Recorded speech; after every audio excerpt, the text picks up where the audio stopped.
Today's podcast is sponsored by Audible. Audible is the world's largest online retailer of digital audiobooks with over 200,000 titles to choose from. Not only that, but the kind people at Audible are giving every listener of the Adventures in Murderland podcast the opportunity to get a free 30-day trial as well as a free audiobook of your choice completely on us. All you have to do is sign up to Audible via the link audibletrial.com/Murderland, and that lets them know that we've sent you.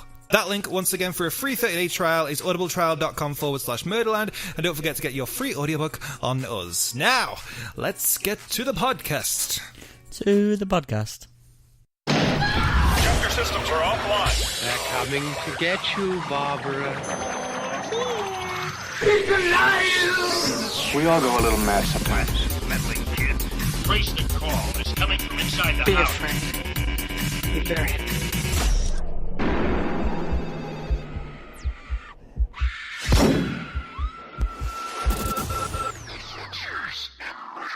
Hola, personas, and welcome to Adventures in Murderland. We are the LGBTQ plus true crime comedy podcast hosted by me, Mike James, and the Rhonda to my Rousey, Alan Cassidy. No, you're not having that one. Please give me that one. I forgot that every week I forget. Sorry, do you want to say hello first? Hey. Every single week, I forget that I've made a dedication to link ourselves in a funky way, and I forget that I've done that. I've got a good one for you. What? My Romy to your Michelle. You know what? It was there in the back of my head, but for some reason I didn't go for it. I went with Rhonda to my Rouse. I don't know why I did that. So we just paused the podcast just for a quick second because unfortunately the microphones seem to be going a little bit echoey today. I don't know what the situation is with that. We just spent literally 10 minutes trying to figure it out. But that would have been seamless to you at home listening because, well, that's the magic of podcasting, I guess. But yeah, something is echoing. We can't figure out what it is or why it's doing that. So huge apologies in advance for the fact that is happening. We're going to try and get it fixed by the next episode, but I really hope that you can sort of bear with us on it, and hopefully if it does happen again throughout the episode, it's not too much of a distraction for you. Sorry, technology. It's alright when it works, this stuff, but it's a fucking piss take when it don't, mate. That's true. Okay, so, because we've just wasted 10 minutes of our time, and we didn't waste that much of yours, thankfully, we're just going to jump straight into today's murder. Is that okay with you, Alan? Yes. Or did you have something you wanted to me. discuss? And do you want something you want to talk about? No. No? No. Okay. Alright, so let's get straight into the murder. America. They call it the land of the free. The world's most powerful nation, built by immigrants from the ground up, thanks to the hard work and resilience of those who sought out the American dream. Unfortunately, however, not all who have stepped foot on the shores of America have been so lucky. In fact, in 1971, in Yuva City, California, migrant workers seeking out a better life were faced with something quite the opposite, as they fell into the hands of both a vicious murderer and a sexual sadist. Welcome to the American Nightmare. This is the story of Juan Corona, aka the Machete Murderer. Ooh. See, so now I can say I was going a little bit Spanish. That's my worst Spanish accent, by the way. Almost as bad as when I try to speak Spanish. Okay, so this one, the story itself, I don't know if it's going to be a bit of a short one this time. I'm not too sure. I don't think so. But, we'll see. We'll see. Hopefully it's not too short, where we have just 20 minutes worth. Well, if we have 20 minutes worth, we have 20 minutes worth. That's fine. It's not the size that matters, right, Alan? Way to sucker punch me in the middle of a freaking podcast, babe. Ugh, Christ. Okay, let's crack on with Juan. Born in 1934, Juan was a native Mexican, moved to Yuba City, California in the early 50s. While he was there, he started a family and went from working in the fields to being a full-blown labor contractor, which is pretty good job at the time. Yeah, definitely. Labor contractor. Still is now. Yeah, well, it is, actually. Yes, shit, that's very good money, actually, isn't it? Yeah. Oh, so yeah, he was good. By his mid-30s, Juan was known to ranchers throughout the county, supplying crews on demand. He was doing so well that he lived in a large orchard with his family, and he owned a separate home for all of his workers. So he was doing well enough to own two places. Mm-hmm. And both had a lot of land as well to him. Juan's brother, I think I'm going to pronounce this wrong. I don't know. Natividad? Doesn't that mean Christmas? Feliz Navidad. I don't. No. Navidad. Navidad, Christmas, Natividad? I don't know. Maybe. I don't know. Feliz Navidad? Feliz is happy, and Navidad is... Happy Christmas. Navidad is Christmas. But Natividad, I don't know. Either way. Natividad, any of our Spanish listeners, which I don't know if we have any, I don't think we do.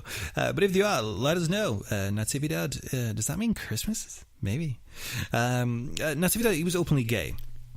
And he had moved to California with Juan, and he had actually started to run his own cafe. So they were both kind of like little entrepreneurs. Okay. Life was going good for the two of them up until about 1970.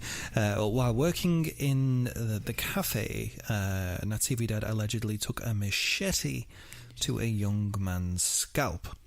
The guy luckily survived and pressed charges in the amount of $250,000 in damages. Wow. Would you take a machete to the scalp if you knew you could claim $250,000 damages? I'm pretty hard up, so yeah. Yes! You would take a machete to the scalp for £250,000. No, obviously not. Obviously not. I don't know. Like you say, times are pretty hard. Are we still in a credit crunch? It's a credit crunch. I don't think we're in a credit... No, maybe we are. Maybe not the rest of the world, but I'm in a freaking credit crunch. So yeah, it was at this point that Natividad fled back to Mexico.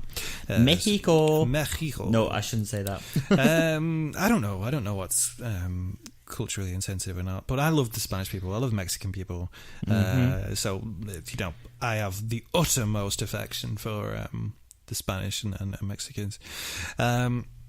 So yeah, he fucked off back to Mexico after he took a machete to someone's scalp, as you do. Juan was never linked to the crime. And why would he be? Yeah, I was going to say, wasn't it proven that he was not involved? Kind of. To be honest, that's kind of... that was meant to be like a little teaser of something that may have... I don't think... Oh, okay. Nothing really comes from that, to be honest with you. So with his brother now back in Mexico, Juan sort of cracked down with his normal day-to-day routine. But unknown to everyone at the time, there was nothing normal about Juan's routine.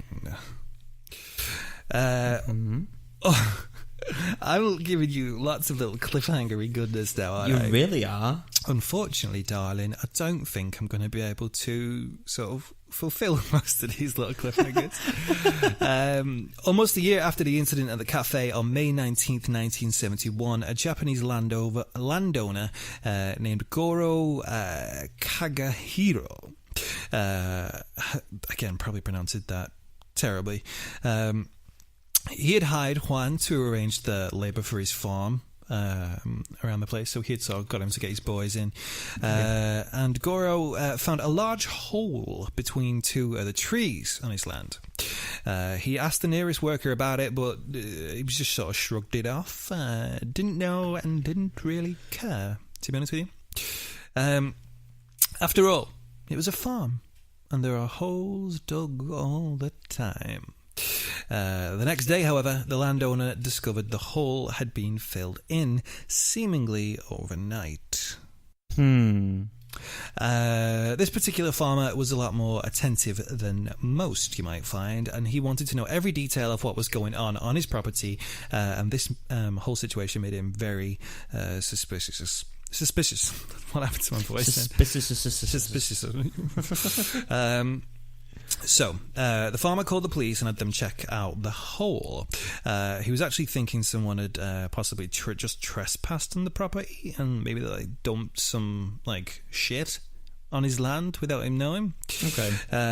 But after a bit of digging around, they found the body of a known homeless man named Kenneth Whitaker. His head had been ripped apart with a machete, and his hands had deep cuts on them, indicating that he'd attempted to defend himself. Yeah. Wow. They also found some gay literature that was in his pocket, which led the police to believe the case was a sex crime. Why? Why straight away did he think it was a sex crime just because he had some erotica? I'm glad you asked that, Alan, because in this next section, I'm going to tell you why. Fucking love it when I do that. Well, when we first started the podcast, you would ask all these questions that I never had the answers to. So now I try my best to prepare for any questions you might have. Okay. So at that particular point in time, the gay rights movement had just begun in San Francisco. A lot of gay dudes and that was speaking up about, all the fucking bullshit that they had to go through. And obviously they were pissing off a lot of people, and it caused a lot of backlash from the unintelligent and misinformed homophobes, I would say. Mm-hmm. So police, because all that was happening, police just thought it was another one of the, many senseless violence acts. I can't even speak today. One of the many senseless violent acts that was committed towards gay people at that particular moment in time. Okay. So to answer your question, because there was a fucking lot of gay guys getting murked at that particular time. Right, okay. If people are listening from overseas, murk is Cockney gangster slang for murdered. Even I didn't even know that. Well, I do. I listen to Dizzy Rascal. I know what gangster is. So yeah, the police didn't really care very much about the whole deal at the time because they thought it was just a gay guy getting killed. Add on to that the fact the victim was a homeless dude. The police really weren't that worried, so they didn't think to investigate it any further. That sucks. That sounded so disingenuous the way you said. Oh, that sucks. No, I mean that does suck. No, I know you mean it. It's one of those things again where we've covered that whole thing many a times before so far. It seems to be a repeated pattern in these stories. No, it's just more frustrating when the way that I said that, it was more just frustration. No, I get it. I understand. But yeah, it's so bad that it's become part of these stories now, especially the ones that are set before maybe in 1985, 86, even the ones even further. Fuck, there were some of the ones that we talked about in the 90s, and the police don't seem to give a flying fuck. So yeah, the police didn't really care about the whole situation. That was until 4 days later on another nearby farm, some workers discovered the body of Charles Fleming, who was another known drifter. Like the other two, this particular man had also been bludgeoned in the head, crushing his skull, as well as slashed with a large, sharp weapon perhaps a machete. He too had also been a migrant farm labourer. So, was he gay or? With some of these, you don't know this. You don't know the sexuality of every single one of these.